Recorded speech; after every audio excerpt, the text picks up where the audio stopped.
you think your salary is the problem. It's not. It's that cup of coffee you bought this morning. That $8 latte? Over the next 10 years, it's actually a $60,000 decision, and nobody told you. Let me guess, you've heard this before. Some finance guy on the internet telling you to quit your morning coffee and you'll magically become rich. And you rolled your eyes because it sounds ridiculous. A few dollars a day can't possibly matter that much. Your rent is $2,000 a month. Your car payment is $500. Gas is $60 a tank. But sure, the coffee is the problem. Except here's what they never show you. The actual math. Not the guilt trip, not the judgment. Just the cold, brutal numbers that nobody wants you to see. Because once you see them, you can't unsee them. Everyone says the same thing. You only live once. Life's too short to skip the little pleasures.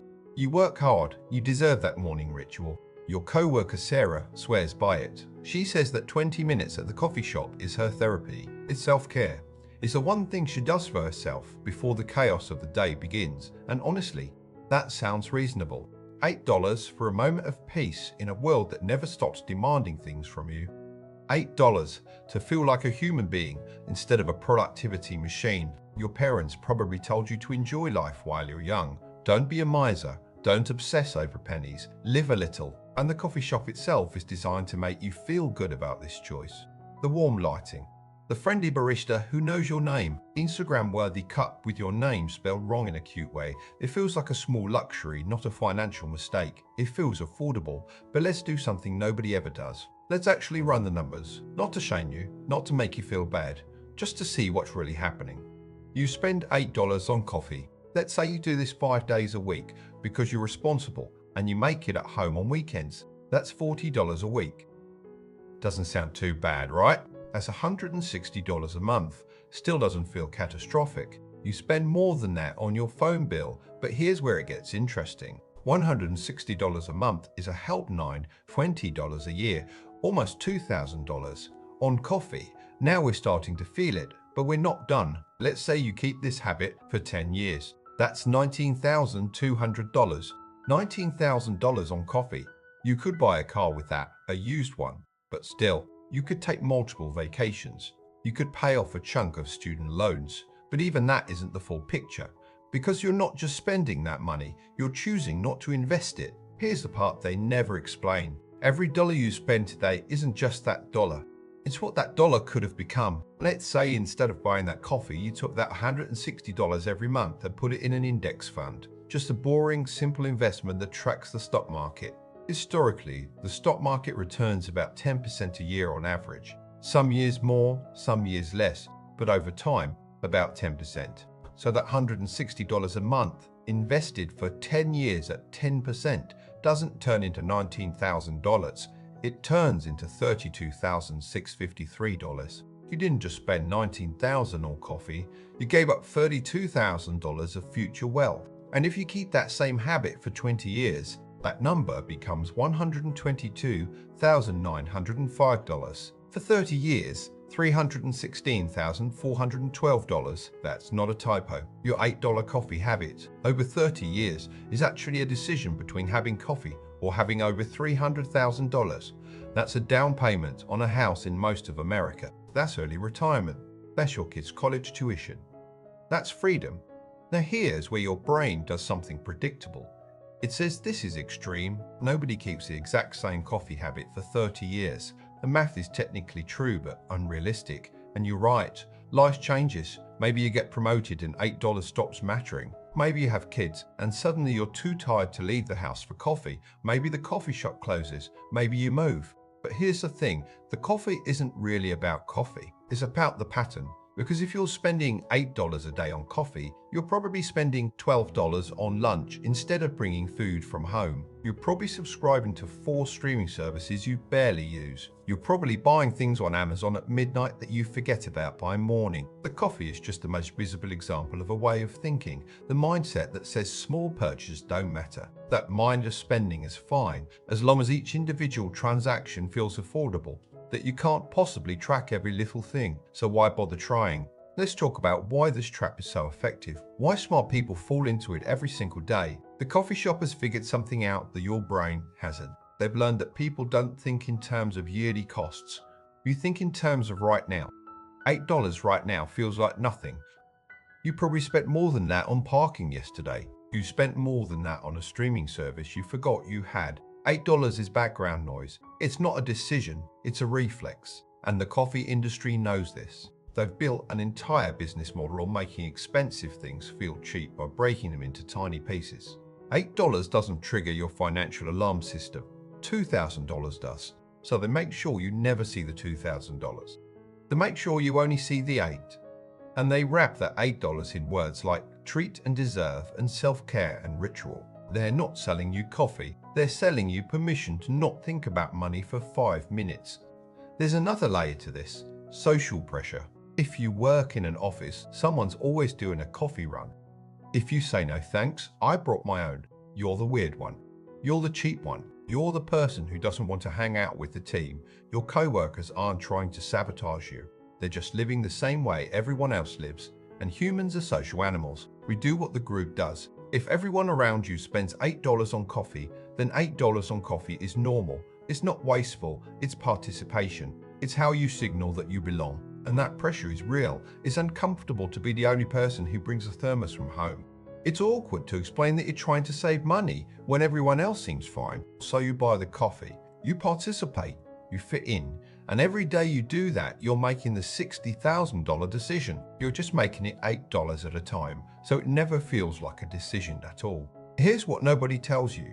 There's a version of you 10 years from now. That version of you is looking back at today, and they're either thanking you or resenting you. If you keep buying the coffee, that future version of you is still working the same job, still stressed about money, still wondering why they can't get ahead.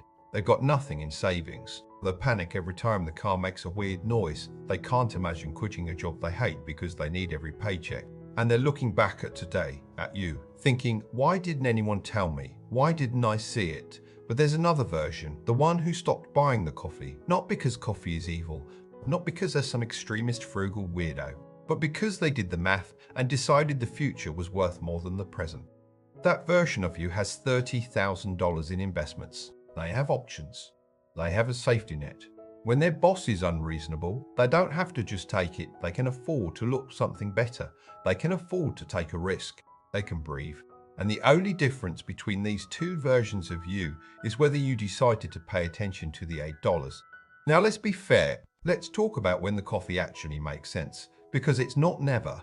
If you're already maxing out your retirement accounts, if you've got 6 months of expenses saved, if you have no high interest debt, if you're on track for your financial goals, then yeah, buy the coffee. Enjoy it. You've earned it. The coffee isn't your problem. Your problem is solved. But if you're living paycheck to paycheck, if you've got credit card debt, if your savings account has $200 in it, if you're stressed about money most days, then the coffee is a lie you're telling yourself. You're saying it's just $8, but what you mean is, I don't want to think about this. I don't want to face how tight things actually are. I don't want to feel poor. And that's understandable. That's human. But it's also how you stay stuck. Here's the alternative perspective. What if you treated that $8 like it mattered? Not because you're cheap, not because you hate joy, but because you actually did the math and realized what you were trading. What if you bought a decent coffee maker? A good one costs maybe $80. A bag of quality coffee costs $12 and makes about 20 cups. So your per cup cost drops to about 60 cents. Your $8 habit becomes a 60-cent habit. You're saving $7.40 per day. That's $37 a week. $160 a month. Same math as before, except now it's going into an investment account instead of a cash register. You still get coffee, you still get caffeine, you still get that morning moment. You just get to keep your future too. Or here's another path, keep the coffee shop, but make it special. Instead of every weekday, make it Friday only. One coffee a week, $32 a month instead of $160. You've cut your cost by 80%, and the Friday coffee actually feels like something to look forward to. It's a reward, not a reflex. You've kept the joy, lost the financial damage, and that's $128 a month you can invest. Over 10 years at 10%, that's $26,000. He didn't give up coffee. He just made one small adjustment and bought himself a new car in the future, or a year of freedom, all peace of mind. Talk about who can actually afford the daily $8 coffee. And I mean really afford it, not just make the payment. Here's a simple test. Take your monthly income after taxes, multiply it by 0.2. That's 20%.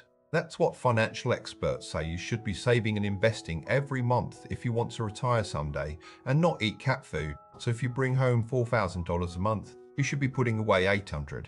If you're doing that and you still have money left over after rent, food, insurance, debt payments, and basic living expenses, then sure, buy the coffee. You've passed the test. But if you're not saving 20%, if you're saving 5% or 0%, or you're going backwards into more debt every month, then you can't afford the coffee. You just think you can because the purchase is small enough to ignore. Here's the break even. Let's say you make $60,000 a year. After taxes, you're taking home about $45,000 or $3,750 a month.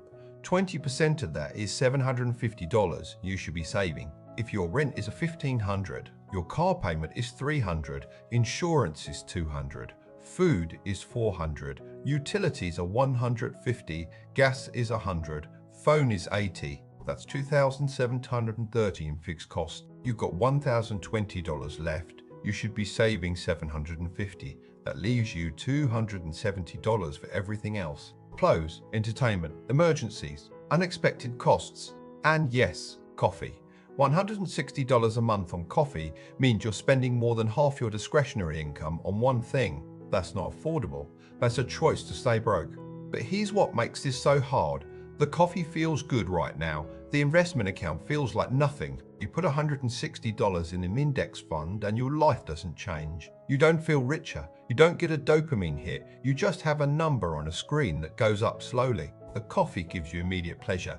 The investment gives you delayed gratification that your brain isn't wired to appreciate. So every single day, your present self and your future self are in a fight. And your present self has all the power because your present self is the one making decisions. Your future self can't vote. They can't stop you. They can only inherit whatever mess you leave them. And that's the trap. That's why this is hard. Not because you're dumb, not because you lack discipline, but because your brain is designed to prioritize now over later, and the entire consumer economy is built to exploit that wiring. The real question isn't whether you should buy coffee. The real question is whether you're making financial decisions consciously or unconsciously. Are you choosing the coffee because you genuinely decided it's worth $60,000 to you over 30 years, or are you buying it because it's become invisible, because everyone else does, because it's easier than thinking? Most people never ask the question. They just keep buying the coffee and then wonder 10 years later why they're still broke, why they can't afford a house, why retirement feels impossible, why they're trapped in jobs they hate. And the answer is simple. They thought the coffee didn't matter. They thought small decisions were too small to count. But small decisions made every single day for years are actually the only decisions that matter. The big stuff you pay attention to. The small stuff bleeds you dry while you're not looking. Here's my challenge to you. For the next 30 days, track every purchase under $10, not to judge yourself, not to feel guilty, just to see, write it down. Put it in a notes app, whatever works. And at the end of the month, add it up. See what that number is. I'm willing to bet it's way higher than you think. Maybe it's $300, maybe it's $600, maybe it's more. And then ask yourself, did I actually enjoy all of that? Did I get $600 worth of value? Or was most of it mindless, forgettable, unnecessary? Because if it was mindless, you just found your savings. You just found your investment account. You just found your path out of being broke. Not by making more money, not by getting a better job, just by paying attention to what was already happening. The coffee isn't the enemy. Unconscious spending is the enemy. The coffee is just the easiest example because everyone does it and nobody thinks about it. But the principle applies to everything. Every subscription you forgot about, every convenience fee you accepted without reading, every delivery charge that seemed small, every upgrade you didn't need, every monthly payment you signed up for because the monthly number seemed fine. All of it adds up. All of it compounds. All of it is a choice between your present comfort and your future freedom. And nobody can make that choice for you. I can show you the math. I can tell you what $60,000 could buy. But only you can decide if the coffee is worth it. Next time you're about to buy something small, something that doesn't feel like it matters, ask yourself one question. Would future me vote for this? Would the version of me 10 years from now, looking back at this moment, thank me for this choice? Or would they wish I'd thought twice? You already know the answer. You've always known. The coffee is a $60,000 decision. You just have to decide if it's one you want to keep making.